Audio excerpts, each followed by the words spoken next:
Hola chavos, la Universidad Nacional Autónoma de México, a través de su Facultad de Estudios Superiores Zaragoza y de la carrera de Ingeniería Química, presenta el siguiente trabajo. Es una de las actividades y temas contenidos en la asignatura de Ingeniería de Reactores. Nuestro equipo está integrado por García Torres Sara, Meléndez Mesa Luis Enrique, Santoyo Rodríguez Juan Carlos. El presente video explica una programación realizada en MATLAB a modo de simulación de la cinética de una reacción química mediante los métodos diferencial e integral. De esta manera, mostramos un simulador el cual funciona ingresando la información necesaria dependiendo de lo que se desee evaluar. Los datos que pueden ser requeridos se enuncian a continuación: constante o constantes de velocidad, constante de equilibrio, tiempo, concentración o concentraciones iniciales del reactivo o de los reactivos y el número de pares de datos entre la concentración y el tiempo a dicha concentración, que indicaremos con N.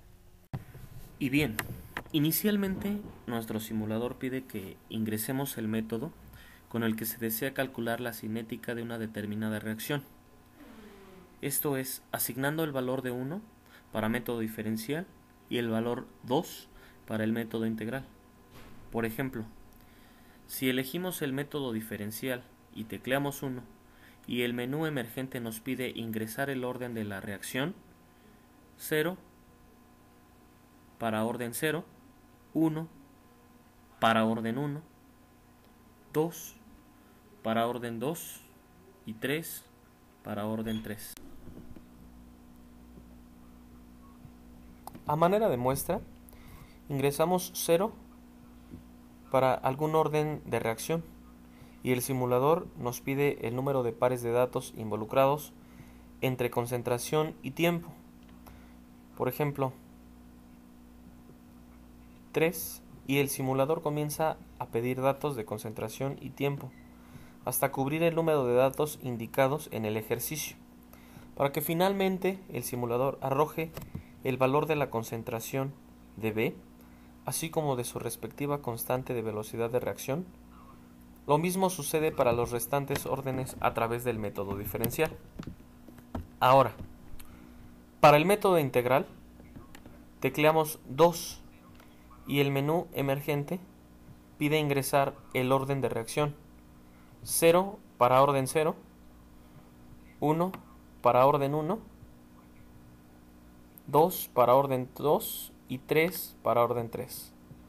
Por ejemplo, si ingresamos 0, nos muestra un menú donde nos pide lo que se desea calcular: 1 para la constante de velocidad, 2 para el tiempo y 3 para la concentración.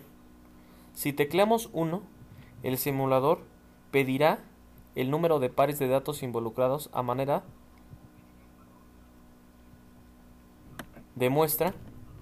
Si ingresamos 2, pedirá el valor de las concentraciones y los tiempos y nos arrojará el valor de la constante de velocidad y ahí terminará el cálculo.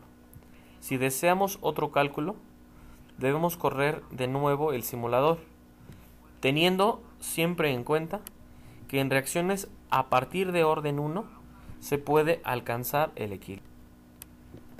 Es decir, para una reacción de orden 1 o de primer orden, el simulador pregunta si la reacción está en equilibrio o no. Por ejemplo, si la reacción está en equilibrio, debemos elegir el dato que queremos calcular, sea 1 para K1 y K2, 2 para tiempo y 3 para la concentración de A.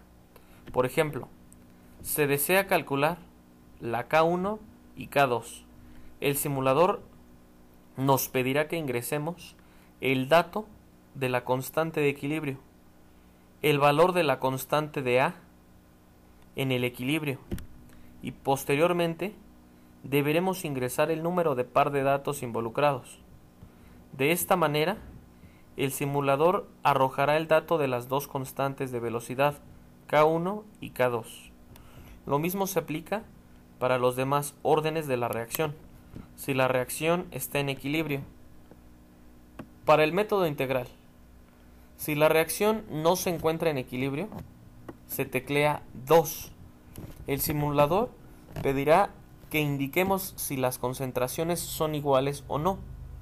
Si las concentraciones son iguales, se tecleará 1. Después de elegir si está en equilibrio o no la reacción, el simulador pedirá que ingreses el valor que se desea calcular. Se tecleará 1 para la constante de velocidad, 2 para el tiempo y 3 para la concentración de A. Para terminar este trabajo resolveremos un ejercicio donde nos pide evaluar la constante de velocidad de reacción de los siguientes datos que muestran el comportamiento de una reacción determinada, enmarcados en la tabla que se muestra a continuación. También se sabe que las concentraciones iniciales son diferentes, 35.5 para concentración inicial de A y 18.25 para la concentración inicial de B, con coeficientes estequiométricos iguales a 1. Se puede observar que en este caso n es igual a 1, que es una reacción de segundo orden y que no está en equilibrio. Entonces, correremos el programa. Este ejercicio lo evaluaremos con el método integral. Por lo tanto, tecleamos 2. Inmediatamente 2 para indicar el orden, 2 para indicar que la reacción no empieza a concentraciones iguales, 1 para afirmar que los coeficientes son iguales y finalmente elegimos 1 para calcular la constante de velocidad. Ingresamos los datos de la tabla. El valor de la constante de velocidad calculada es de 0.0019. Con esto concluimos